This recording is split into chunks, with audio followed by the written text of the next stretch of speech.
Escape from Hamas. Reporting from New York, here's Bill Hemmer. Good evening, I'm Bill Hemmer, and this is a Fox News exclusive, Escape from Hamas. Once again, Middle East violence dominates the news. A murderous rain of missiles on Israeli cities, launched by the terrorist organization Hamas. Israeli defense forces pounding the Gaza Strip in retaliation.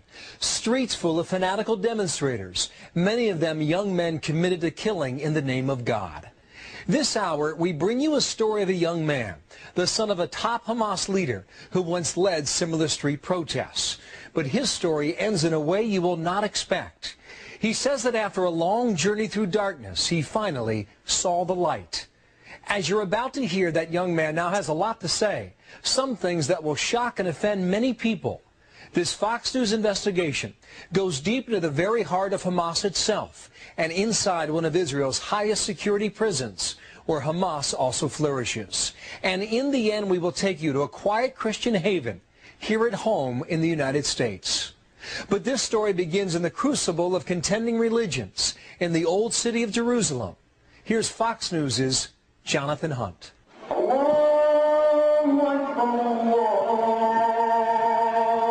Millions of people have come to Jerusalem and found their lives changed.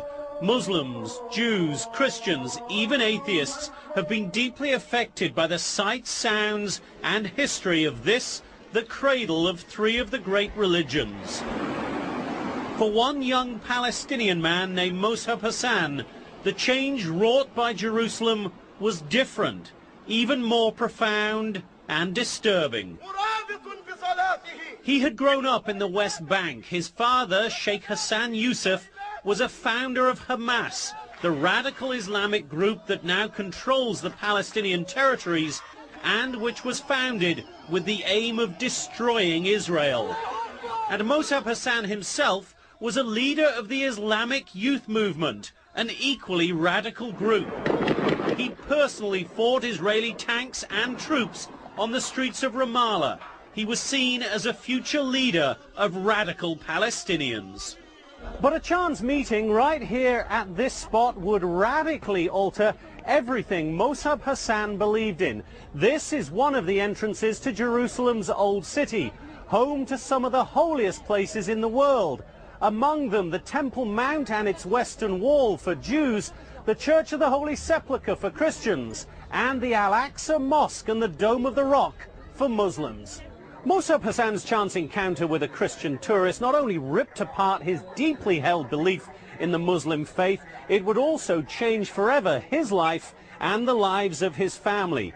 Mossab Hassan believes with all his heart that that chance meeting might also very well change the world. And his denunciations of Islam are harsh and startling.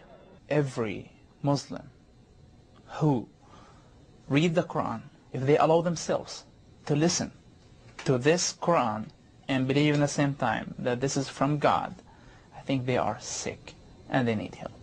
Mossab Hassan says he got that kind of help and his life has indeed changed. Thank you, Lord. And like so many others around the world who've converted to Christianity, Mossab Hassan says all it took to set him on his journey was one reading of the Bible. I loved Jesus immediately. Why? Love your enemy. That was the one that moved me from like deep and changed my life forever. I've been suffering for a long time. It's like my medicine became. It's not a drug. It's not it's not like Quran. Quran is a drug. The Quran is a drug, you say? Islam is a drug. Incendiary words from a young man on a mission. But Mossab Hassan believes his story can change the lives of millions of Muslims, whose faith he feels is also in crisis. I believe that Islam is collapsing already. Because it's collapsing? Yeah, it is collapsing. It looks from the outside, it's growing, but from the inside, it's completely collapsing. It's not giving answers to the people. It's not improving their lives. It's not helping them at all. Within 10 years, that's it. Islam's going to be over. So how did this faithful son become so disillusioned with everything the powerful father he loved and admired brought him up to believe in? What led him to become so disgusted with Hamas, the movement his father helped to found, that he now repeatedly and bitterly denounces it?